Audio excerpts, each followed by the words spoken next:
Hoy en Retrobasket Spain tenemos nuestro primer ejemplar de la revista Gigantes del Básquet.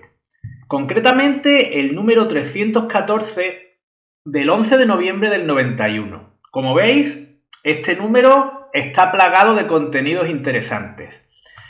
Tenemos el duelo en Liga Europea entre el Juventud y el Estudiantes, saldado con la victoria del Juventud, la victoria del Barcelona en tierras francesas, también en Liga Europea, y el duelo entre un Madrid y Barcelona en la Liga ACB, con ambos equipos en horas bajas. También tenemos un artículo sobre las dobles figuras de Sabonis y una magnífica entrevista a Drazen Petrovic realizada por el mítico Eduardo Fernández.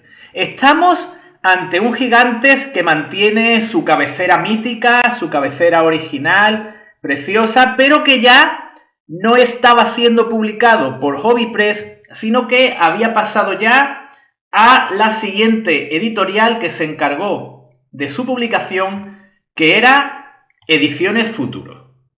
Antes de comenzar a ver la revista, como siempre, vamos a ver qué pasaba en el mundo alrededor de ese 11 de noviembre de 1991.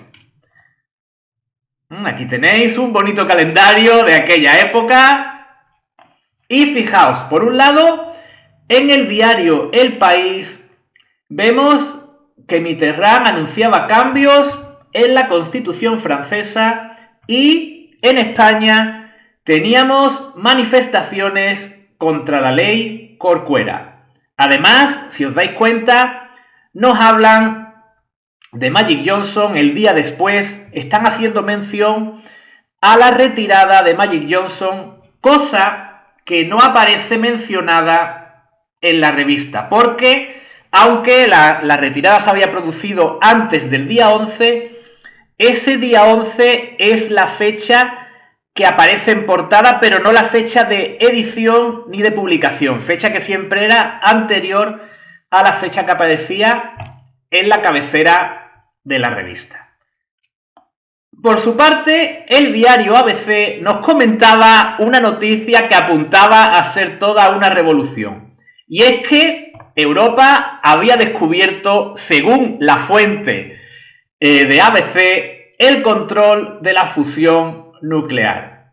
Como sabéis, seguimos esperando ese control y seguimos siendo dependientes del oro negro.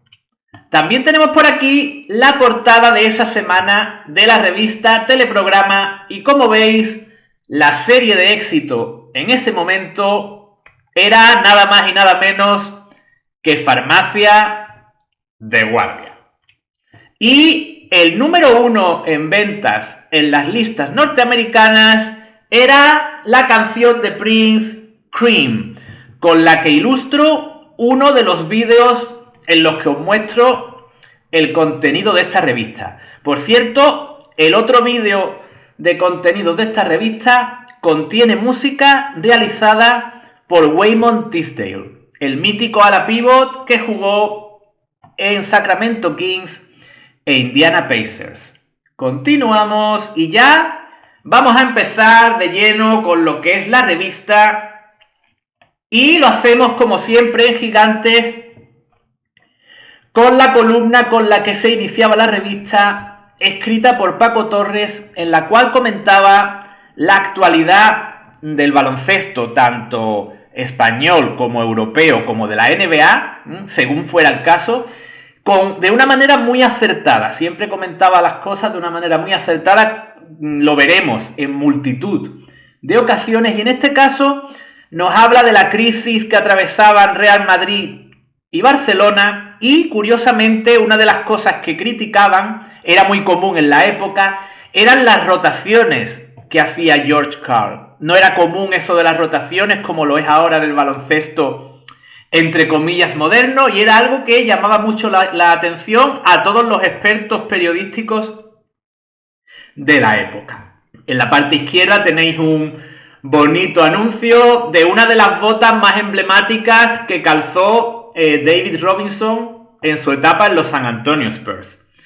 Proseguimos y ya vamos de lleno con la jornada y, como veis, el líder con 11 victorias era el Estudiantes.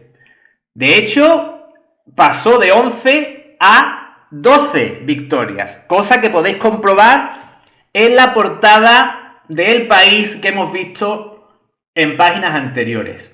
Si os dais cuenta, Real Madrid estaba en 6º puesto y Barcelona en 10º puesto. Lo cual daba a entender la salud de la que gozaba la Liga en aquella temporada justo anterior a la temporada en la que se implementó la figura del tercer extranjero. Vemos ahí todos los resultados de la jornada y lo que nos comentan en esta serie de páginas que vamos a ver a continuación. Nos hablan de un Madrid-Barcelona que disputan un partido en el que gana el menos malo. De hecho, la foto es muy ilustrativa porque parecen un grupo de galos aterrorizados porque se les va a caer el cielo encima. Al menos esa es la impresión que me da a mí y creo que es la impresión que querían generar. Como dos equipos que estaban en un momento bajo y que no sabían lo que se les iba a venir encima en jornadas posteriores. Aquí ya tenemos la crónica de ese Madrid-Barcelona, en el que nos comentan que fue un partido muy poco brillante por parte de ambos equipos. La victoria se la lleva el Real Madrid por 9 puntos. En la parte superior derecha podéis ver de dónde anotó cada jugador, cosa muy, muy curiosa en aquella época, muy llamativa e interesante. En la parte central veis cómo Antonio Martín y Ricky Brown pugnan por un rebote ante la mirada atenta de Esteller y Zapata. Y en la otra foto vemos a Cargol culminando un espectacular mate a una mano. De hecho, Cargol fue junto con Epi el gigante del partido, mientras que Epi fue el máximo anotador del mismo. Proseguimos y tenemos por aquí, como veis, 3 fotos del Estudiantes Caja San Fernando, en el cual el Estudiantes se llevó la victoria. Vemos como el Fórum le ganó por 2 puntos al Unicaja, como el Gran Canaria derrotó por 7 al Granada con gran actuación de Coleman. Tenemos también la victoria del que entonces se llamaba Montigalá Juventud por 77-59 ante el Pamesa. Tenemos la victoria del CAI Zaragoza frente al Collado Villalba por un amplio marcador. La victoria por solo un punto del Liria frente al Oar Ferrol. La victoria del Granollers por 6 puntos frente al Vic Breogán. La victoria del Balbi frente al TDK en el duelo de equipos catalanes. Vemos cómo el Magia de Huesca, o Huesca la Magia, con la gran actuación de su pareja Grangel Hall y Brian Jackson, derrota al Elosúa. Vemos una victoria amplia del Taurés con gran actuación de Arlaucas, que ya estaba en su segundo equipo en ACB tras su experiencia en el Caja de Ronda. Vemos la derrota por un solo punto del Mayoral ante el Hoover. Y aquí tenéis todas las estadísticas de esa jornada. En el vídeo de las fotos, perdón, no, de las fotos no. En el vídeo página a página podéis ver estas estadísticas aumentadas de todos los partidos para que las podáis ver con atención. Comentaros que era muy incómodo ver las estadísticas en Gigantes respecto a Básquet 16. Porque, como veis, en los tiros aparecían primero los intentados y después los convertidos, lo cual para mí al menos lo hacía un poco incómodo, porque normalmente uno dice 5 de 10, no 10 de 5, por lo tanto me resultaba un poco incómodo de seguir. Y ya os digo, os invito a que en el vídeo de página a página, si os interesa, podéis ver las estadísticas en un tamaño más amplio. Aquí tenéis las estadísticas individuales de todos los jugadores y vemos el equipo de Gigantes de esa semana, compuesto por Nacho Rodríguez como base. Habían colado como escolta a Manel Bosch, de alero Lamp, ese gran anotador que tenía en aquel momento el equipo de Granada, que siempre giraba en torno a un gran anotador, era algo muy común en ese equipo en la época. Como ala pivot teníamos a Holmes, como pivot a McQueen, y el entrenador de este equipo ideal de esta semana era Manolo Hussein. Continuamos, y el gigante dentro de todos estos jugadores había sido McQueen, que había conseguido en el partido de esa semana capturar 22 rebotes, 9 de ellos ofensivos y con un 62,5 de acierto en tiro de campo. Aquí tenéis algunas noticias de la semana. Veis que no se comían la cabeza en Gigantes, le llamaban noticias a la sección de noticias, y veis que Trumbo y Villacampa estaban lesionados, que Orenga tenía una oferta para renovar con el Estudiantes. Ya sabéis que el Estudiantes siempre se tenía que rascar el bolsillo para mantener a sus figuras. Vemos como Herb Brown, el hermano menos conocido de los Brown y que tuvo una gran carrera en España, quería renovar en ese momento con el Taugres. Vemos una bonita foto de Arlaucas machacando, la segunda que aparece en la revista, ilustrando la noticia de los equipos All-Star que iban a jugar a mediados de noviembre el All-Star de la ACB. Proseguimos, aquí tenemos más noticias. Vemos, por ejemplo, que la Copa del Rey no se jugaba en el formato actual, sino que era un formato más parecido al de fútbol, y tenéis ahí algunos de los resultados.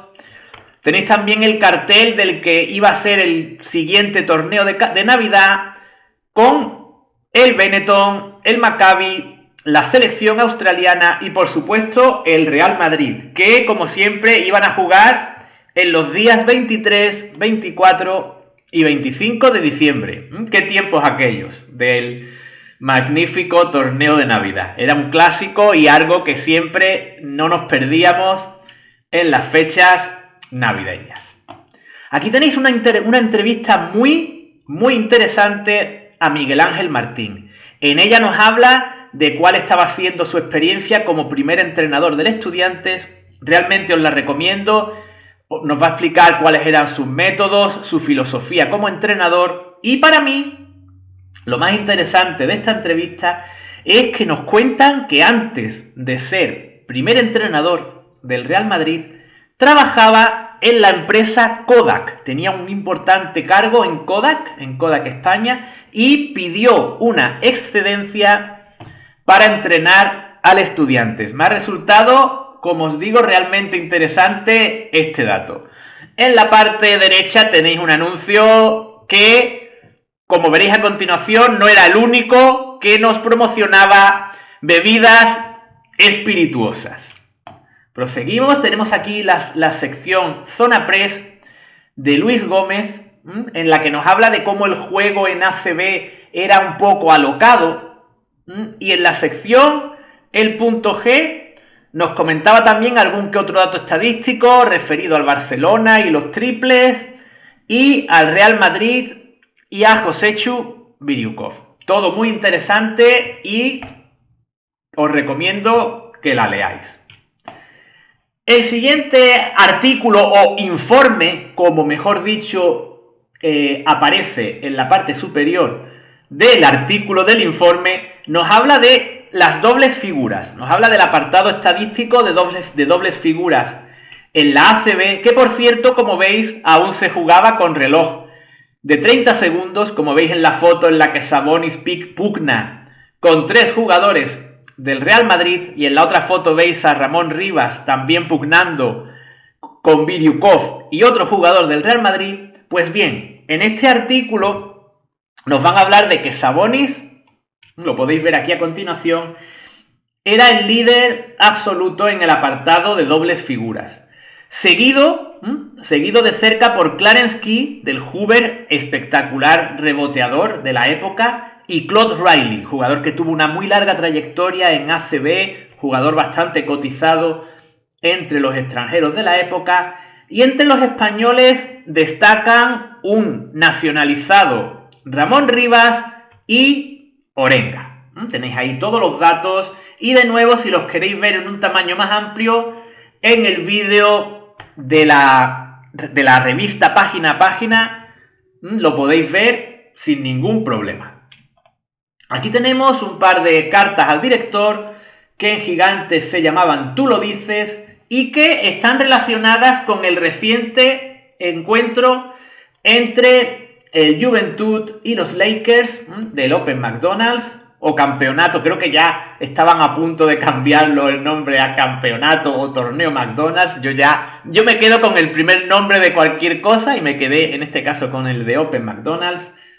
Y en este caso pues nos hablan de lo cerca que estuvo el Juventud de la victoria, se quejan de los árbitros, valoran la gran actuación del equipo badalonés, todo muy interesante. Y en la parte derecha, de nuevo, otro anuncio de bebida espirituosa, el segundo ya.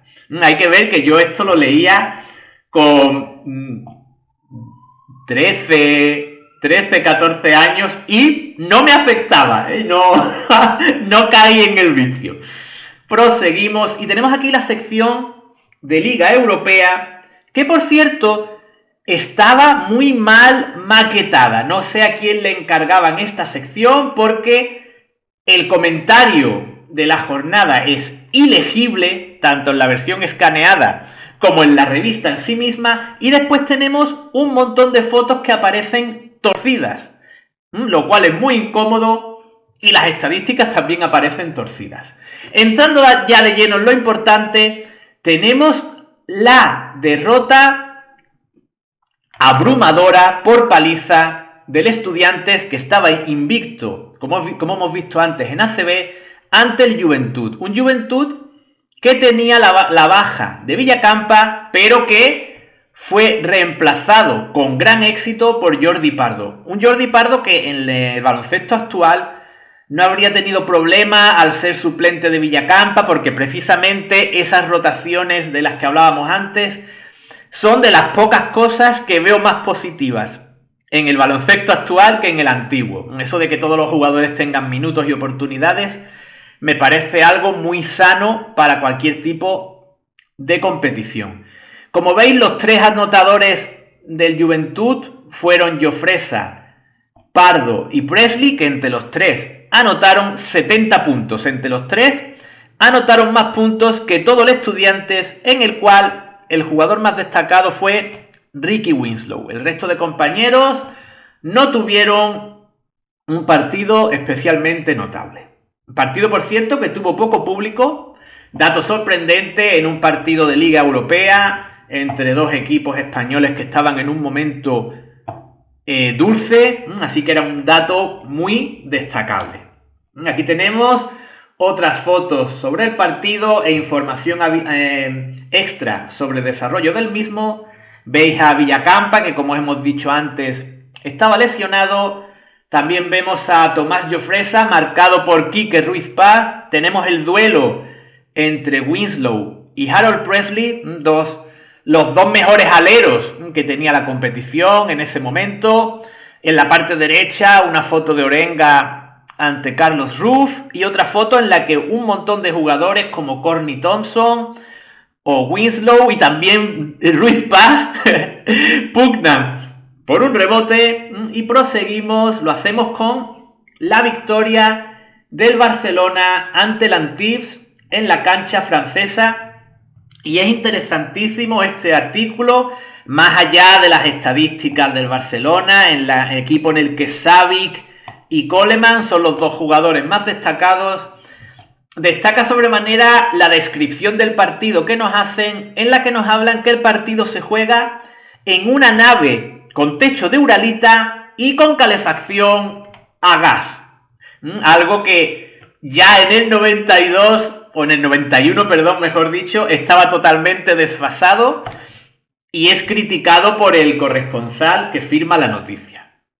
Proseguimos. Aquí tenemos todos los resultados de esa jornada, nuevamente torcidos, lo cual lo hace incómodo, y que, vuelvo a repetir, los podéis ver en el vídeo página a página que también vamos a publicar de este ejemplar de Gigantes. En la parte derecha tenemos el 5 de la semana en Liga Europea, que es un 5 mítico a más no poder. El base es Rafa Llofresa, el escolta es la leyenda del Maccabi de Tel Aviv, Doron Yamchi, el alero es Paul Presley, el ala pivot es Savic, y a Savic lo ponen de ala pivot porque de pivot está nada más y nada menos que Daryl Gorilla Dawkins. Increíble quinteto, como os digo. Continuamos. Tenemos aquí la sección 5 puntos arriba, firmada por Manuel Saucedo, que por cierto hoy en día ya no se dedica al periodismo y tiene un cargo importante. No recuerdo ahora mismo en qué, pero vi hace poco que tiene un cargo importante. Y vemos que hay una noticia que nos habla de Díaz Miguel, que transmite tranquilidad a los jugadores del Madrid que menos jugaban. Nos hablan de los problemas que había con licencias de televisión, ¿vale? La historia interminable siempre con los derechos televisivos. Ya primeros rumores sobre una posible marcha de Pesquera al Real Madrid. Nos hablan también de Savic, de los problemas que había habido con su fichaje, problemas que eran similares a los que había habido para fichar a Prosineski en el Real Madrid de fútbol. Y finalmente un pequeño comentario sobre Silvano Bustos, que en ese momento despuntaba, era un jugador muy prometedor y el Barcelona estaba interesado en él, así como algún que otro equipo más. Tenemos en la parte derecha los resultados de Primera B, que de nuevo los tenéis ampliados en el vídeo de página a página. Aquí otra página con más resultados de Primera B. Primera B que en ese momento estaba liderada por un invicto Mallorca y donde el máximo anotador era Ray Smith, que en ese momento jugaba en el Andorra. Aquí tenéis las noticias europeas. Lo más destacado es el hecho de que Antonello Riva estaba a una sola canasta de ser el líder absoluto de anotación en el baloncesto italiano. Y aquí ya tenemos las noticias de la NBA y tenemos cosas pero que muy interesantes. Por un lado, los Portland Trail Blazers, equipo que en esa época creo que hacían infinidad de cosas absurdas, habían decidido que uno de los jugadores fuese una especie de juez, como un delegado de clase, para que nos entendamos, y que impusiera sanciones a sus compañeros. Tenemos también cómo Ewing estaba disputando con los Knicks el tema de su renovación, como siempre, pidiendo un poco más de dinero. Billy Laimbeer se quejaba de que Chuck Daly iba a estar con la cabeza puesta en el Dream Team.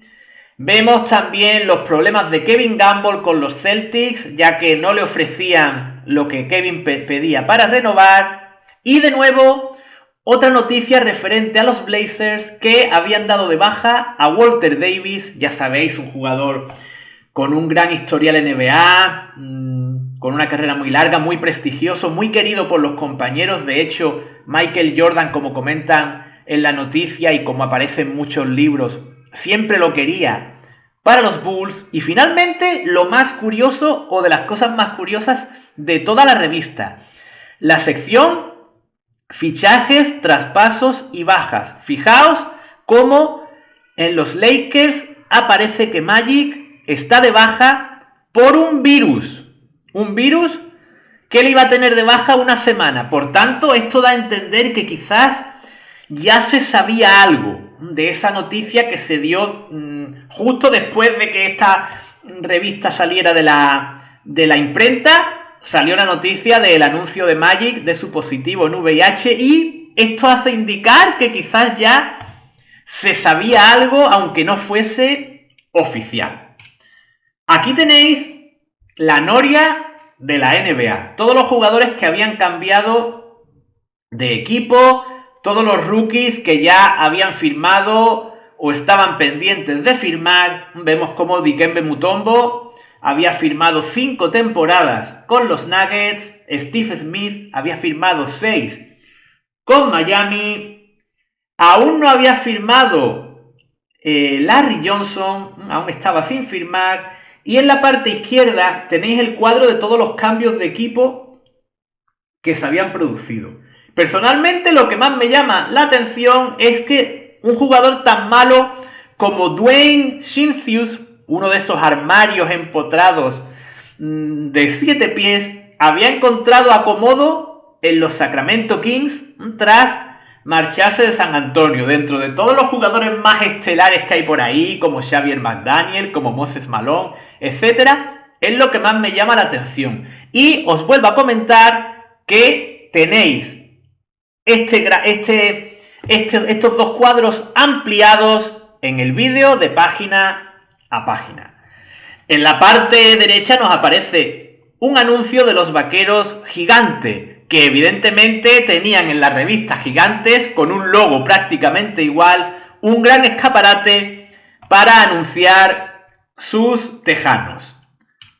Aquí tenemos las altas y bajas más importantes, con fotos de Stanley Roberts, que acababa de firmar por los Orlando Magic, Moses Malone, que tras un fracasado paso por Atlanta se marchaba a Milwaukee, el rookie Mutombo, que firmaba con Denver, y James Edwards, que se marchaba de Detroit a Los Ángeles Clippers, que no fue ni mucho menos su último equipo. Siguió jugando en varios equipos más. Aunque ya era veterano, siguió en varios equipos más. ¿Y qué podemos decir del precioso 205 que nos aparece en la parte derecha? 3,9 litros a los 100, una maravilla de coche y, como siempre digo, mucho más bonito que todo lo que hay ahora por nuestras carreteras. Y ya estamos a punto de terminar. Tenemos por aquí la entrevista que Eduardo Fernández le hace a Drazen Petrovic. Entrevista interesantísima.